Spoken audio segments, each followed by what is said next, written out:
Hey guys, it's lunch.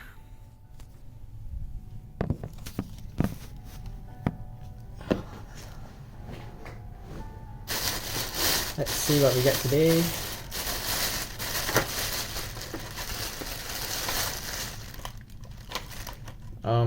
More cake and sugar biscuits. And ooh.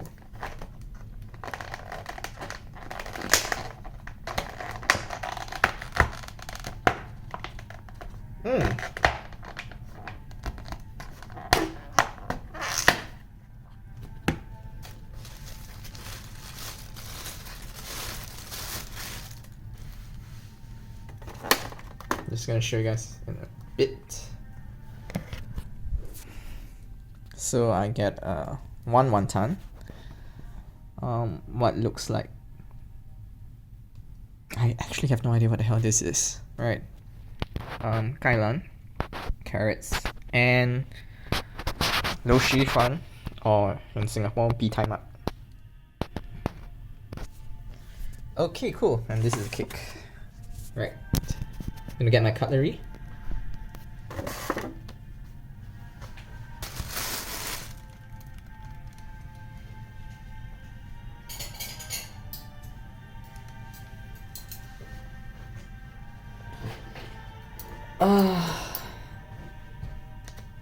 And yeah, maybe let's find out what this is first. Alright, ginger. Alright. It's a steamed dory fish, or some sort of white fish, at any rate.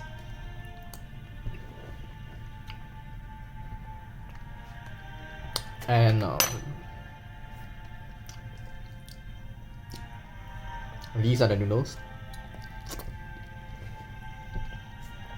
So like I said earlier, like in KL they're called lo shi fan, which literally translates to red noodles. They are not exactly the most appetizing name in the world. Whereas down south, I think because of the Hokkien Teochew influence, it's bee tai mak, which bee is like rice lah. I guess like bee tai mak, rice noodles. Yeah. So originally when a lot of my friends came to Singapore for the first time, you know, when they were asked like bee tai mak and all that, they were like, "What the hell are you talking about?"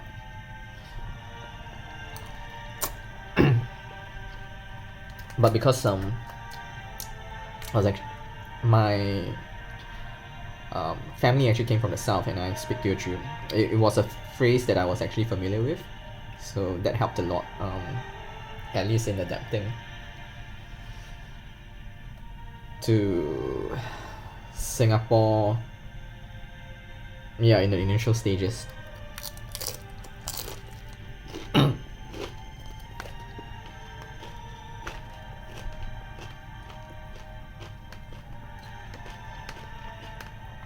So sometimes people get a little bit confused when it comes to Singapore, because we have foods here that have the same name as in Malaysia but are made or taste very differently from like their Malaysian counterparts. So some of the more famous or notorious examples, if you will, would be things like bak kut teh. So in Malaysia, like the Klang version tends to be more of like a thick black sauce herbal soup, whereas in Singapore it's more like a peppery pork soup, clear peppery pork soup.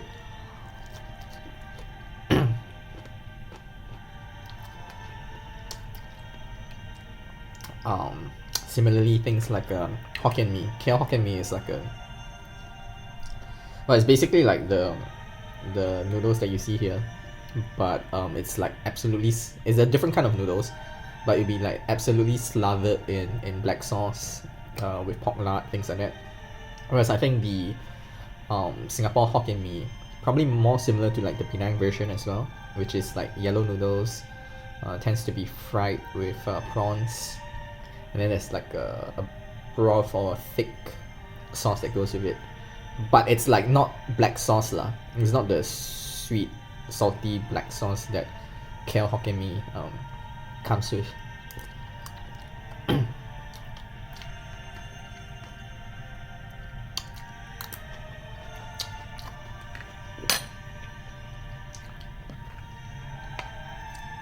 But other than that, like food in both countries are mostly similar. Alright, one of the other things I guess you gotta look out for as well is like char kway teow. Fried kway teow. Kway teow is like flat rice noodles. So like in Malaysia, especially in Penang, it's a lot more dry than the version that you get in Singapore, which also adds like sweet sauce to it. So like if you're not into the sweet sauce, when you come and order char kway teow in Singapore, you should probably tell them, yeah, hold the sweet sauce. And then the wonton mee in Singapore also, or the wonton noodles, we tend to add like tomato sauce, which is an acquired taste. Laksa, right? Like there's a world of difference between katong laksa in Singapore, which I think in Malaysia we just call kari mee, and the more, well, at least in within Malaysia, the more representative example of laksa would be like the Penang laksa, the Assam laksa.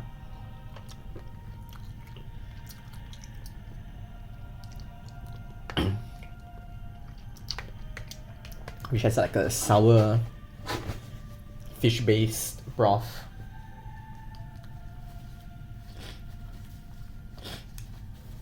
Also spicy, but it's not like a milk-based curry, which is like what the katong laksa tends to be served with.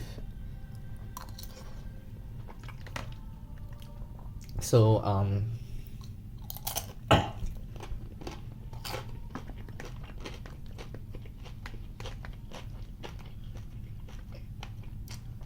just read in the news that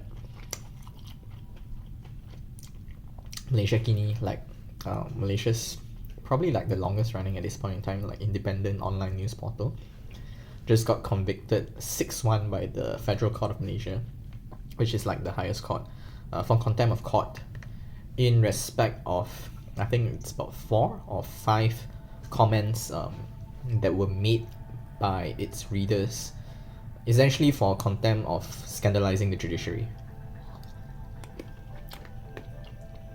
So 6 judges convicted, 1 dissented, Justice Nalini. I think the full grounds of judgment would be published tomorrow, usually lah. Well, actually maybe not tomorrow because it's Saturday, right? But it will be published eventually on the judiciary website of Malaysia, kehakiman.gov.my. But in the meantime, there's like a press summary that's been circulating around 8 and 10 pages each. And if you're interested in press freedom or freedom of speech, or just, you know, generally you're just interested in the affairs of the country, I would highly encourage you to go and read it. All I can say is that there were 2 shocking aspects for me personally. The first is the fact that Malaysia Kini was convicted in the first place, and by such a large majority, for something which in all honesty I would say was beyond their control. And I think there's going to be huge ramifications for media outlets out there on how they're going to be able to regulate their readers' participation, right? So even like social media pages like Twitter and Facebook, they're going to have to take heed of the judgment, because it would not be a stretch to say that it can be extended and weaponized against them as well if any of their users were to post comments deemed contemptuous of the judiciary. And I guess the other more shocking aspect as well was the nature of the punishment. So 500,000 ringgit in fines were ordered against Malaysia Kini, which is a staggering amount. The AG who was prosecuting They only sought 200,000 ringgit, but like on its own motion, the court decided to order a penalty of 500,000 instead. So right now, Malaysia Kini is actually fundraising. I'll put a link in the description below if you want to contribute to their efforts to raise the $500,000, which has to be paid within 3 days. Because I can imagine, it's going to be a serious blow to their finances and their assets, lah, right? If they can't raise that money. It's a huge amount of money for anyone or any organization, especially a news organization that I would expect they'll be run leanly and things like that, right? And it's also COVID times. So yeah, if you want to support independent journalism, do contribute.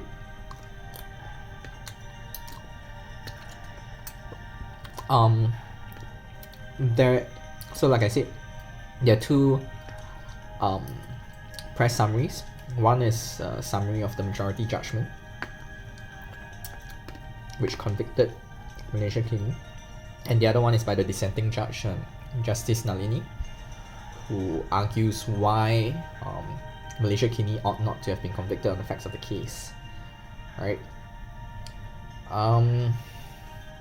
I guess what's troubling is that in the present instance, there's not going to be any more avenues of appeal, because this has essentially gone before the highest court in Malaysia, and by a huge majority has ruled that Malaysia Kini is guilty of contempt. So realistically, if you disagree with the judgment, and you have a right to do that, this may be one of the few instances in which I would argue parliamentary intervention is actually necessary. Because to me, if we allow this judgment to stand and no amendment to the law is made in this regard, freedom of speech in Malaysia will suffer. And that's my honest opinion about it. So I appreciate that the Malaysian Parliament is suspended right now, so it's not going to be convened because of the emergency. There are pending legal challenges in the High Court of Malaysia, challenging the legality of the suspension of Parliament through the emergency. But even though Parliament is suspended, it doesn't mean your MPs are not working or that they cannot be contacted. So reach out to them, write to them, email them. I mean, if you have strong views about this, whether you support the judgment or you think it's wrong and something needs to be done, write to them, right? Because that's what it means to participate as a citizen in a democracy. So it's not just about voting every 4 or 5 years or whenever a general election is held. It's also making sure that you are aware of what's going on in the country and reaching out to the people who have been entrusted to champion your causes on your behalf in the institution that we have all accepted to be the lawmaking body in Malaysia. I guess what I'm trying to say is this, right? MPs have been entrusted with a duty to make law in this country, and if you think something needs to be changed, especially if a law needs to be changed, you have a right, and I would argue even a moral duty to reach out to your elected members and tell them, hey, I don't think this is right. I think you should do something about this. I think this is what needs to be done. And even if you don't feel that you want to reach out to your MP, because it takes work, right? I appreciate, it's writing a letter, setting down your thoughts, pen to paper, or in this case, these days mostly like fingers to keyboard.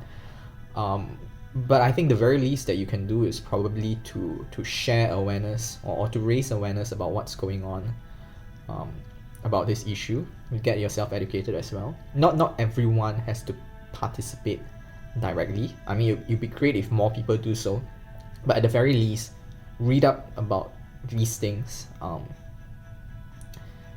share them with your fellow members of the community, society, or even internationally, right? Because yeah, these days we live in a pretty borderless world when it comes to the internet. So yeah.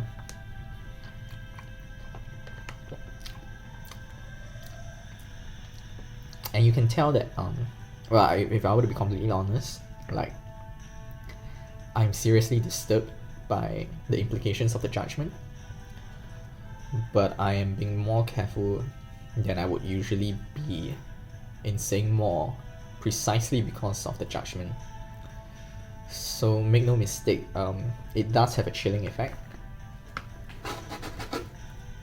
And again, if you care about these sort of things, please reach out to the people who have been entrusted to make changes to the law.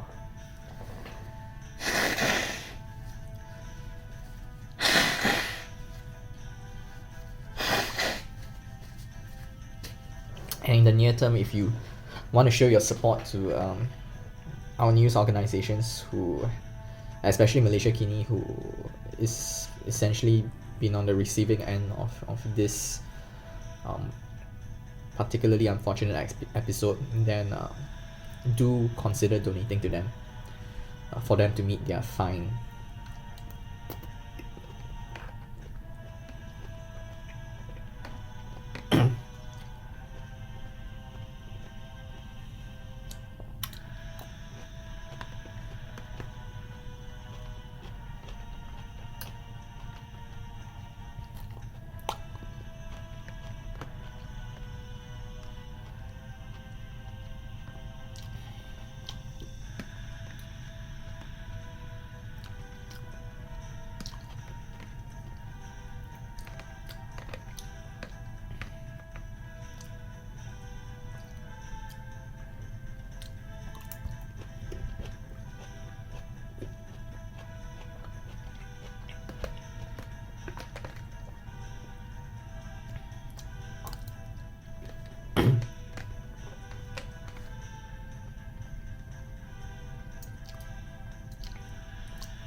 I think what's especially concerning to me was that the comments were made at a time of heightened public dissatisfaction over how corruption trials were being handled in the country. So this was when Musa Aman was given a discharge amounting to an acquittal, and I believe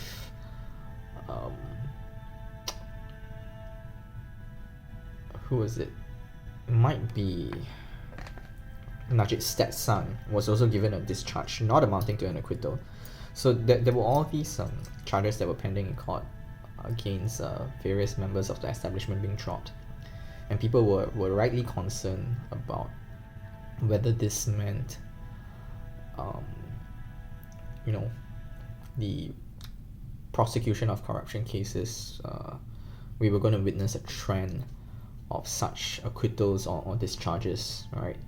And rightly or wrongly, some of the blame was placed on the judiciary for allowing such decisions. So of course the decision to discontinue a charge lies with the prosecutor, but the decision whether to acquit or to give a discharge not amounting to acquittal actually lies with the court.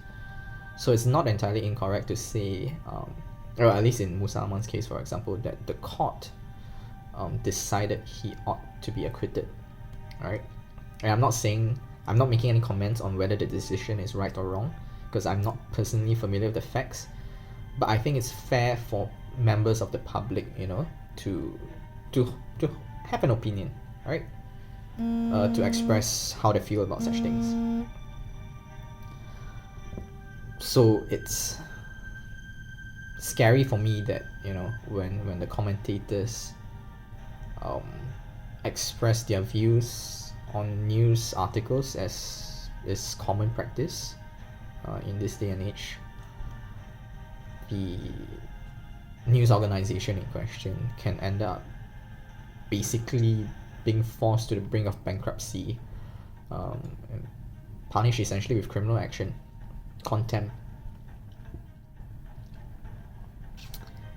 If you read the press summary, it does contain the content of the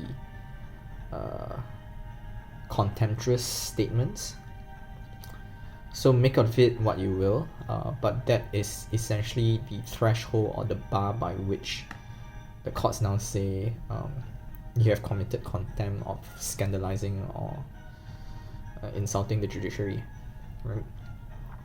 My personal opinion is that it's an extremely low threshold, so it doesn't really take much to,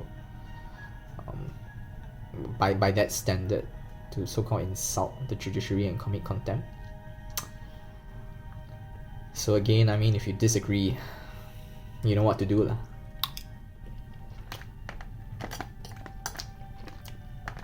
Just to be clear, what I'm saying is that, alright, to your MPs, talk about your friends.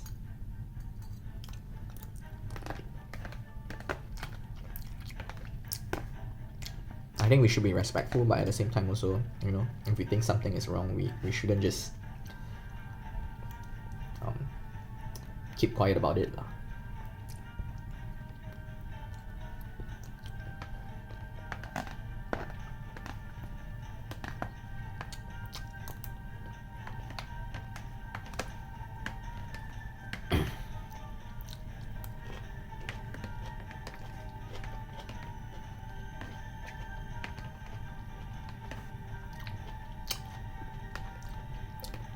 So I swapped the lo-fi beats for some other like instrumental non-copyrighted music, but honestly I think I'll switch back to the lo-fi. This one's just too damn dramatic.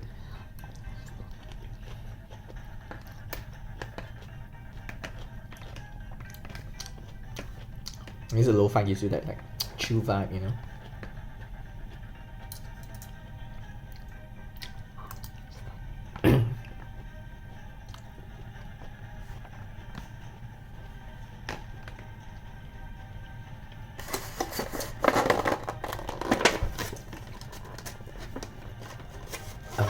Cake.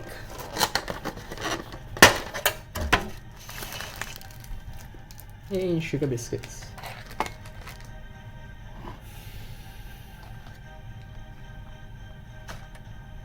Oh, I have the yogurt from this morning. I might actually eat it now.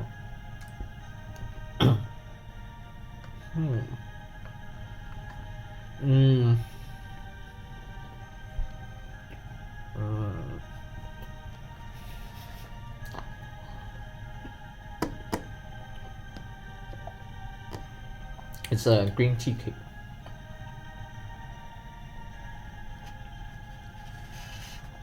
I think with something else as well. It's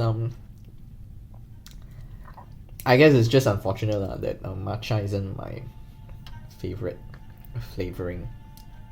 Like, I like to drink the tea, but I don't particularly like it when it's made into ice cream or, in this case, cake.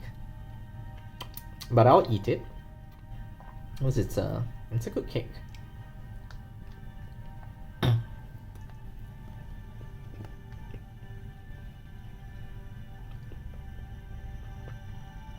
It's well baked.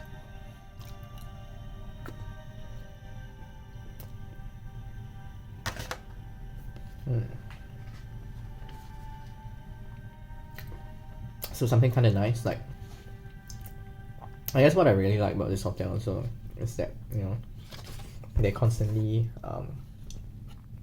try to remind you that you're a human being. So I got this message earlier.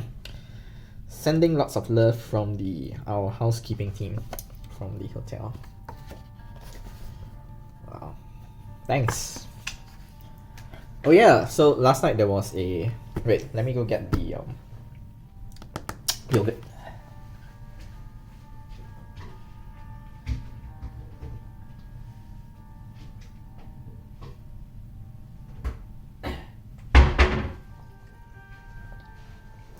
So last night there was a Zoom quiz night hosted by Jose and Leong. involving all the three Shangri-La linked hotels. So there are two Jan hotels, one here, Orchard Gateway, the other one at Tanglin. And then there's also the Shangri-La at Sentosa. So I suppose you're really lucky if you get the Sentosa one, but for the rest of us mere mortals, I mean, we also got to partake in the online Zoom quiz. It was quite funny because like I think Hosen has been doing it for quite some time, and like literally half the video was him essentially trying to tell like some of the participants like, could you please mute yourself? We are hearing your feedback. Could you please mute yourself? And he said that that happens in every show that he does.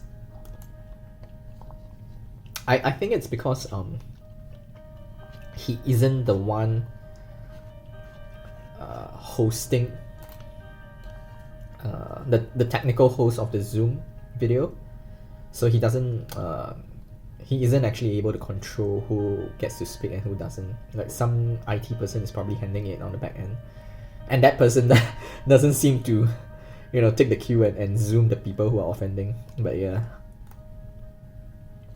sorry, mute the people who are offending. So what happens is that 20 questions get asked.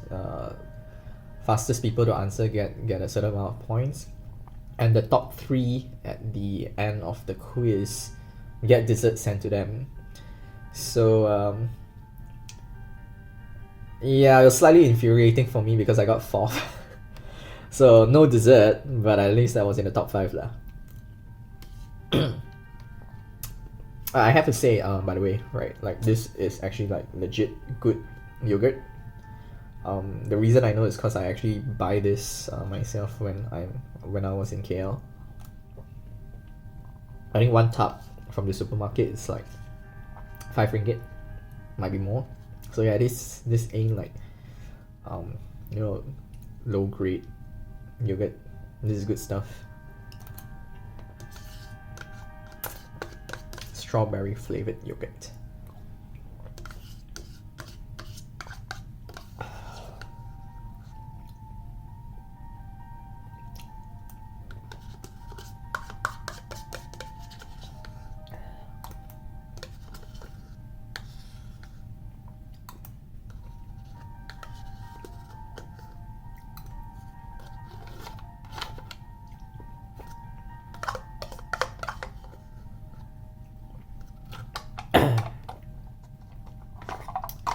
All right.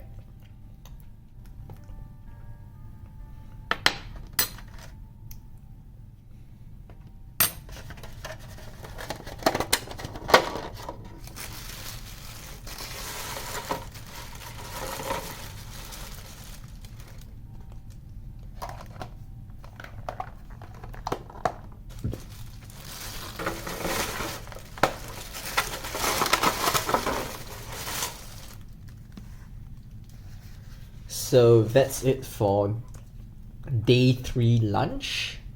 I will see you for dinner. Bye bye.